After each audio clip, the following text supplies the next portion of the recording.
പ്രവാസ ലോകത്തെ വാർത്തകളും വിശേഷങ്ങളും അതുപോലെ മാറി മാറി വരുന്ന നിയമങ്ങളും നേരത്തെ അറിയാൻ ഈ ചാനൽ സബ്സ്ക്രൈബ് ചെയ്യൂ.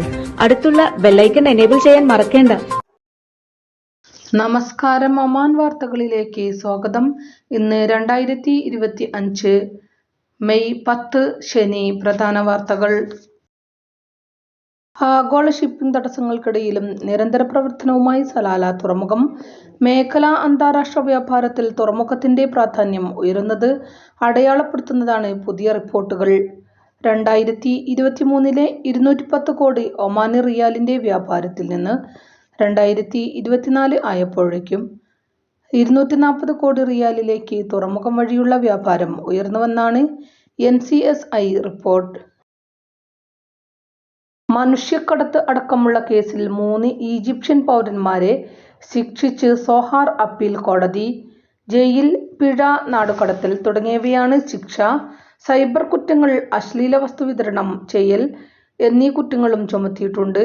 ഇഷ്റാഖത്ത് അൽ അസർ ട്രേഡിംഗ് കമ്പനിക്ക് എതിരെയും ശിക്ഷാ നടപടികളുണ്ട്. 7 വർഷം ജയിലും ഓരോരുത്തർക്കും 10,000 റിയാൽ വീതം പിഴയും ആണ് ശിക്ഷ.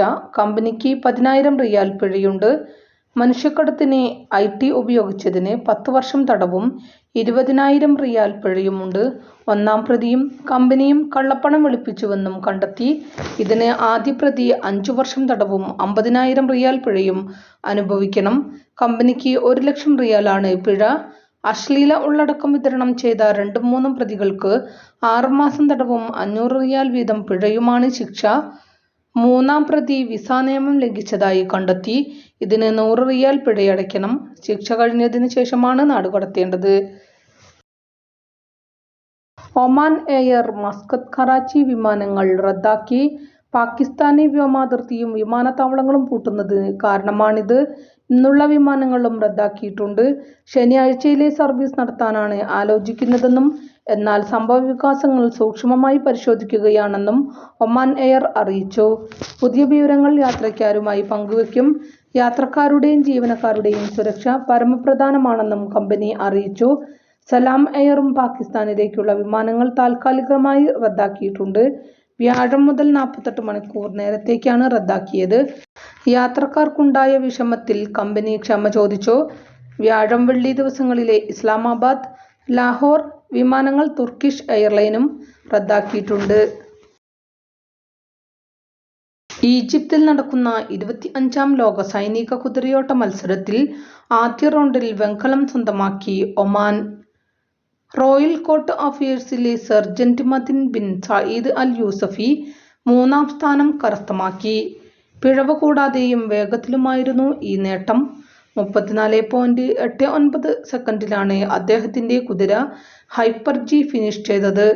ശക്തരായ എതിരാളികൾക്കൊപ്പം മത്സരിച്ചാണ് ഈ നേട്ടം കൈവരിച്ചത്.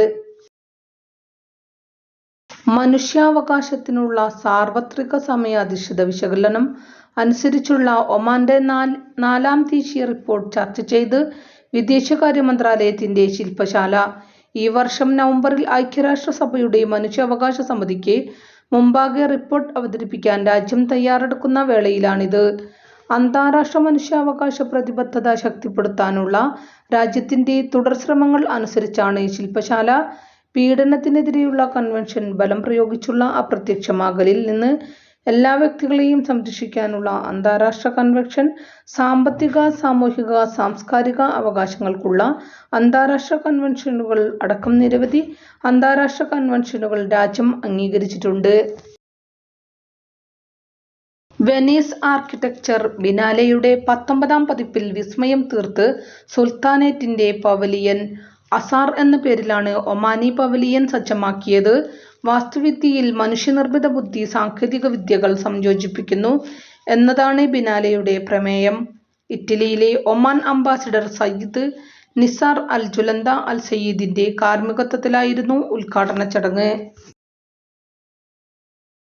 ബഹ്റൈൻ രാജാവ് ഹമദ് ബിൻ ഈസ അൽ ഖലീഫയ്ക്ക് അഭിവാദനം നേർന്ന് ഭരണാധികാരി സുൽത്താൻ ഹൈതം ബിൻ താരിഖ്.